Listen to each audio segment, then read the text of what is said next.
So uh, today, as I had enough time, so I thought one short video on STEM courses also I'll be uploading.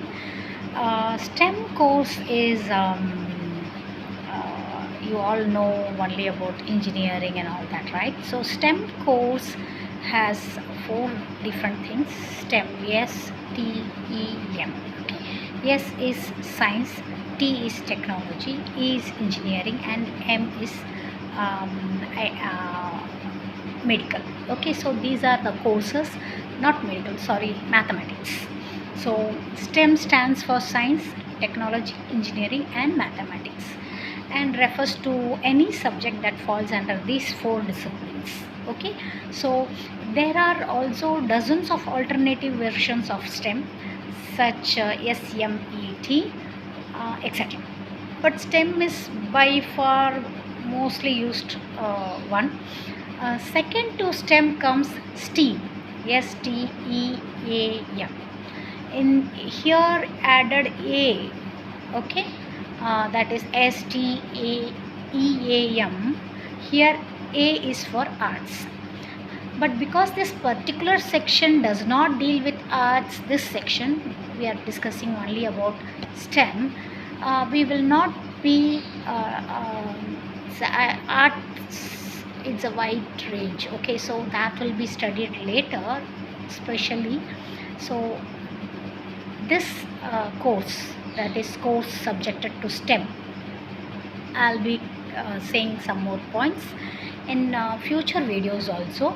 So the word STEM emerged in 2001 in the United States. Earlier this range of subjects were known as SMET, but later, because the pronunciation did not come by properly, the acronym was changed to STEM. So earlier it was SMET, but the acronym was being changed to STEM. So a curriculum that educates students in four different disciplines. STEM has come a long way in terms of its reach and breadth of choices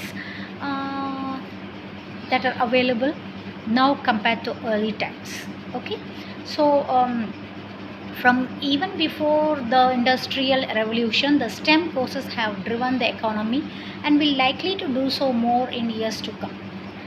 As per official reports, I'm giving you all these things as per official reports. Okay, so STEM disciplines have always been on a forefront of dealing with key challenges.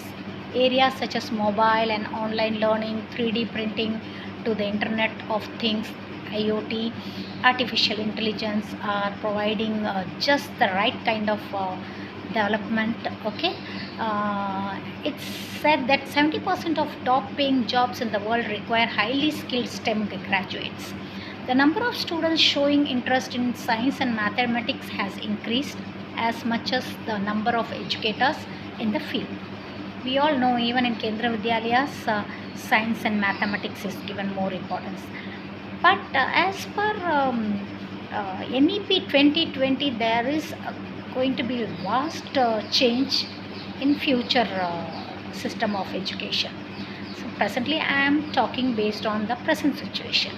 The present situation is the way I am, the courses which I am describing is as per present scenario, present education system. So once NEP is being introduced, there may be vast changes. But we need to know what are the courses, and I am giving you mostly about courses required for one particular profession. From even before the okay, so this was about I was saying about okay, so about the STEM courses, and let me tell you about related courses under STEM: aerospace engineering, and my son is undergoing aerospace only. He is pursuing aerospace MTech course in KGP. It's not easy here. It's really tough, and he eats my brain whenever he studies that subject. Okay, so but still, if you put your heart and soul into your studies, you can do good. Okay, so next one is astronomy, biochemistry, biology, biomedical science, mechatronic engineering, chemistry, civil engineering, computer science, electrical engineering, mathematics. Yes, even in IIT you have BSc mathematics. You know, my son, he was before applying for aerospace and all that, he was saying I will do a BSc mathematics or MSc mathematics. Yeah, there are many government jobs waiting for it. You know, those who pursue BSc Max and MSc Max. And then mechanical engineering, physics, psychology, and statistics. Okay, the full list is far more exhaustive. Presently, let us study only to this range of studies. So this was a short picture of STEM courses I wanted to give you. Now later stage will be discussing in vast. Thank you all of you.